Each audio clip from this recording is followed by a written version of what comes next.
That is so strange. Do you see what I mean in the center there? All counterclockwise, isn't it? Not saying that I disbelieved you. It's someone else might.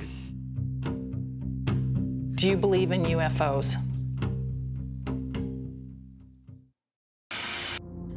Yes, I do. Without a doubt, I believe in UFOs.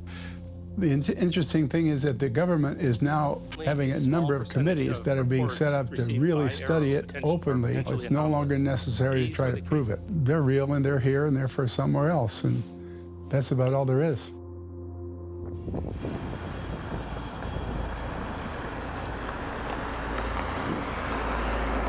I got into the office a little bit early. I was doing some paperwork, and all of a sudden, Kelly Reiser came into the office, and he was all excited. He's like, I gotta show you something. It's hard to describe. I guess I'd got up earlier in the morning. It was hot, and I went to windrow this field of barley before it got so hot in the afternoon. Probably 10 acres in the field. And then I came upon it and I could see it like probably 100 feet away. No footprints, nothing. No disturbance of any sort. I was above it. It was an open station machine with no cab. So I was able to get right close to it, stand up and get an aerial, more or less, view of the circle. That's when I went and got Thad. Well, I couldn't figure out what he was talking about, but then when we got out there, I said, well, we need to get somebody here to look at this besides us, because they're not going to believe what they're seeing. I looked out there, and there was two circles. One was a inner circle, and one was an outer circle. And I says, did you go inside it to check there what was happening? He says, I have not been out there. He says, that's barley. If you go through there, we'll leave tracks. And first thing I did, I called Offutt Air Force Base. He laughed at me. He says, you just called the FBI. I called World Herald, KFAB, KMTV. I called the White House. At noon, the news came out about a crop circle up at Boyd County. And then the phone calls started coming. And that's what the morning was on the 21st. And I got a lot of ideas from the town people and who came out. I got a call from a newspaper man from New York saying that he heard about it and it's phony. And I said, well, how do you know? You're in New York. They basically set up a crime scene and researched if they could find any human activity in the ditch or anywhere around there. 42 feet from the outside of the outside. They looked it over well. There was no entry into the field. None at all.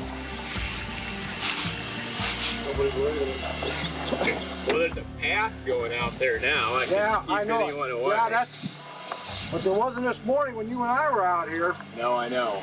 When you windrowed it, there was no track over to it at all. There wasn't anything. I was the first set. The beard is about 3 inches long.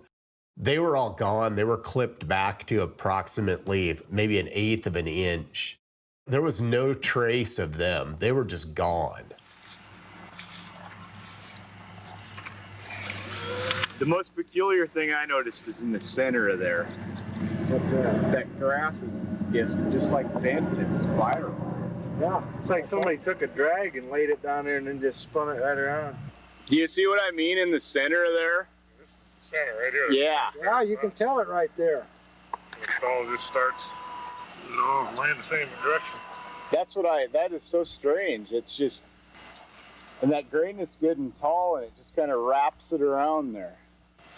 And that's something wind absolutely will not move. No, that's what they said. There was no wind thing made that. I don't know what the hell it would be.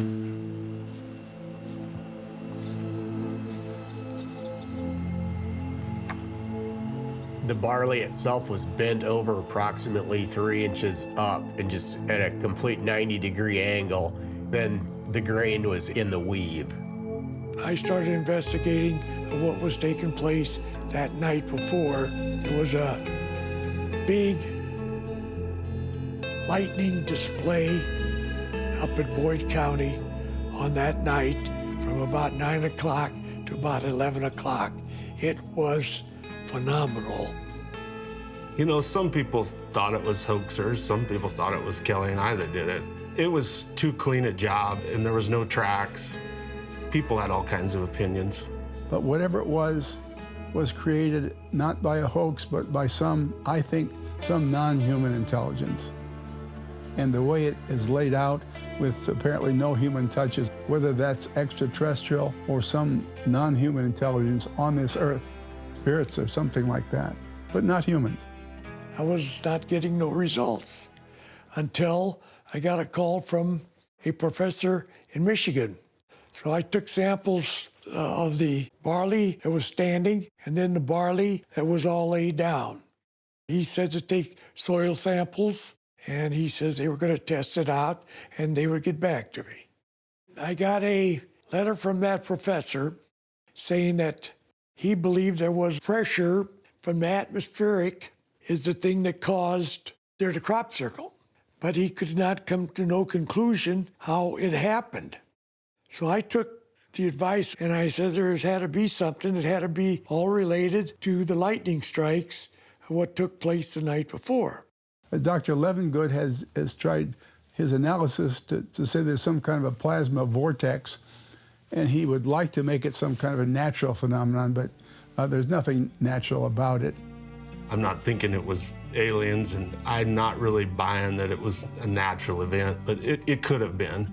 I just thought it was pretty neat that it happened here, and everybody that showed up to see it, it was quite a stir for a month.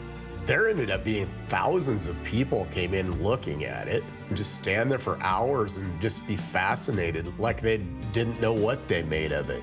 I don't think it was made by a person. I feel that it was some sort of natural phenomena. That's my personal feeling with it. But what it was, I don't know. Kelly Reiser, the farmer, was running the combine, going along the field, and he saw this thing, the circle and so on, stopped. We have no explanation. He didn't do it. It's not a hoax, and we don't know how it was done and what intelligence did it.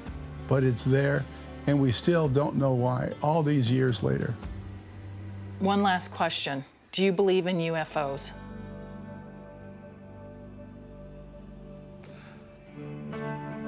Yes and no. Well, there was no proof back then. You know, if there was any kind of flying saucers or other people from other planets coming down, I just left it at the imagination of the people of what they think of what it was. Things could happen, and you could either believe it or not believe it.